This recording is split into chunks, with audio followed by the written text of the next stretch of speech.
रात के 12 बजे का वक्त। राजमहल के अंदर एक नौजवान की चहलकदमी हो रही थी। उसके हाथ में टॉर्च थी और वो एक बड़े से दरवाजे की तरफ बढ़ रहा था। इस दरवाजे पर एक बड़ा सा ताला, कई अभिमंत्रित धागे, कई मालाएं और कई तरह के रक्षा सूत्र बंधे हुए थे। तो ये है वो दरवाजा जिसके पीछे मंजुलिका कैद है। उसने ताले को पकड़कर 2-3 बार उसे दरवाजे पर मारा।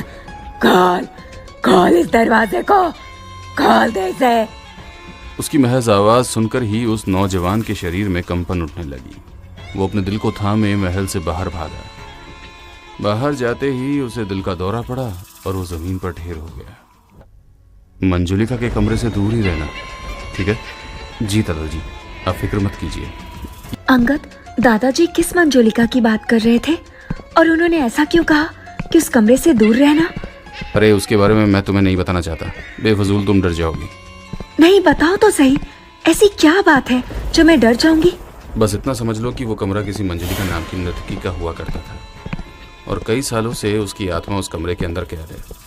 अगर उसे खोला तो मंजुलिका उससे बाहर आ जाएगी। ये बात सुनकर नताशा के मन में कई सवाल खड़े हो गए, लेकिन उसने अंगद से कुछ नहीं कहा। नताशा और सृष्टि को सोने के लिए एक ही कमरा दिया गया था। तकरीबन 12 बजे सृष्टि की आंख खुली तो उसने पाया कि नताशा कमरे में नहीं है। अरे, ये नताशा कहाँ गई? तभी दरवाजा खुला और नताशा अंदर चली गई। नताशा, तुम कहाँ से आ रही हो इस टाइम? इस पर नताशा ने सृष्टि को चाबी दिखाते हुए कहा, ये देखो, ये है मंजुलिका के कमरे की चाबी।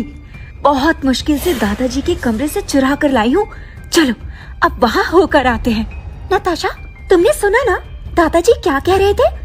उसके अंदर आत्मा है मंजुलिका की। अरे, हम बस थोड़ी देर में आ जाएंगे। मुझे उस कमरे को अंदर से देखना है।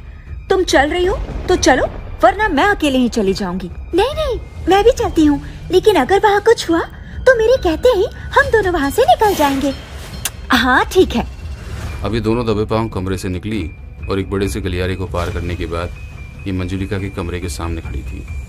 नताशा ने ताले में चाबी लगाई और चर्र की आवाज करते हुए दरवाजा खुल गया। उसके खुलते ही कई चमगादड़ उसके अंदर से निकलकर बाहर की ओर उड़ गए। कमरा अंदर से बहुत ही बड़ा और आलीशान था। वाव! उसमें पुराने जमाने का सोफा, एक पलंग, बड़ी श्रृंगार सेज, बड़ा सा आईना और एक बक्सा रखा हुआ था। नताशा, बस चलिए, मुझे डर लग रहा है। अरे बस 1 मिनट यार, डर क्यों रही हो? नताशा ने बेझिझक इसका बक्से को खोला। वो पूरी तरह से मंजुलिका के गहनों से भरा हुआ था। उन्हें देखकर नताशा की आंखें चौंधियाने लगी। नताशा ने हार उठाया और गले से लगाकर आईने में देखने लगी। ओह माय गॉड, ये कितने भारी गहने पहना करती थी यार। नताशा ने हार उठाया और गले से लगाकर आईने में देखने लगी। कैसी लग रही हो?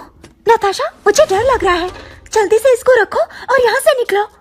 नताशा ने उसकी बात को नजरअंदाज करते हुए अपना काम जारी रखा। तभी उसकी नजर 2 भारी घुंघरुओं पर पड़ी।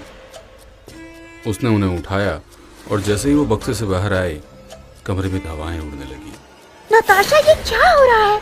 और तभी एक भयानक आवाज उसे सुनाई दी।